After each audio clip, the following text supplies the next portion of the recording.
গা সারা দায় সারাভাবে নেই, আমার মনে হয় তাদেরও অতি সন্নিকটে বিপদ কাছে আসছে। ভারতের সাথে দালালি করে, ভারতের সাথে লিয়াজু করে যারা এই বাংলাদেশে অবস্থান নিতে চেষ্টা করবে তাদেরকে আমরা প্রতিহত করব।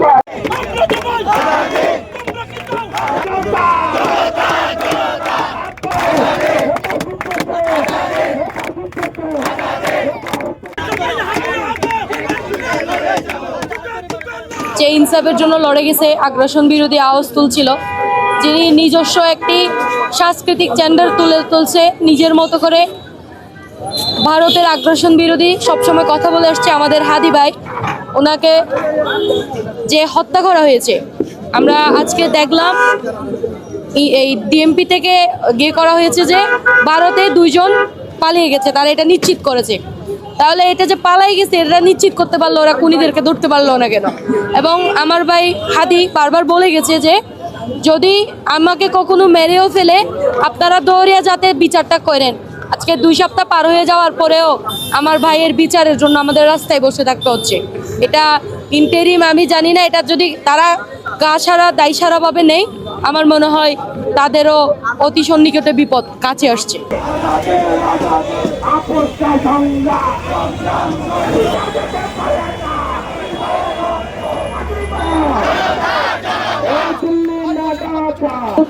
যতদিন পর্যন্ত হাদি হত্যার সঠিক বিচার হবে না ততদিন পর্যন্ত আমাদের অবস্থান কর্মসূচি চলবে। আমরা এই জিনিসটা বলে দিতে চাই, ভারতীয় আধিপত্যবাদ মেনে নিয়ে, ভারতীয় গোলামি মেনে নিয়ে যদি কেউ স্বপ্ন দেখে যে বাংলাদেশকে শাসন করবে, আমরা কিন্তু আমরা তাদেরকে এই সুযোগটা দিব না।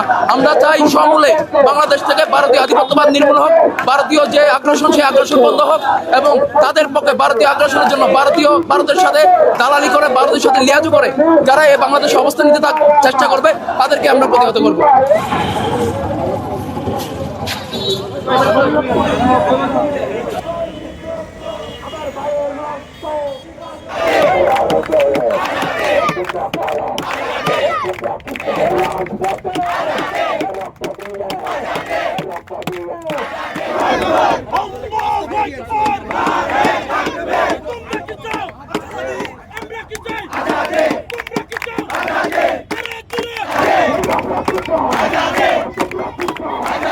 হাদি ভাইয়ের হত্যার দ্রুত বিচারের জন্য আজকে আমাদের এই কর্মসূচি।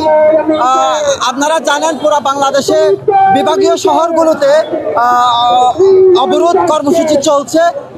সে প্রেক্ষিতে আমাদের প্রথমে ছিল একটা অবস্থান কর্মসূচি, এরপরে যখন ঘোষণা পরিবর্তন আসে তখন আমরা এখানে টার্মিনালে এসে অবরোধ কর্মসূচি পালন করি।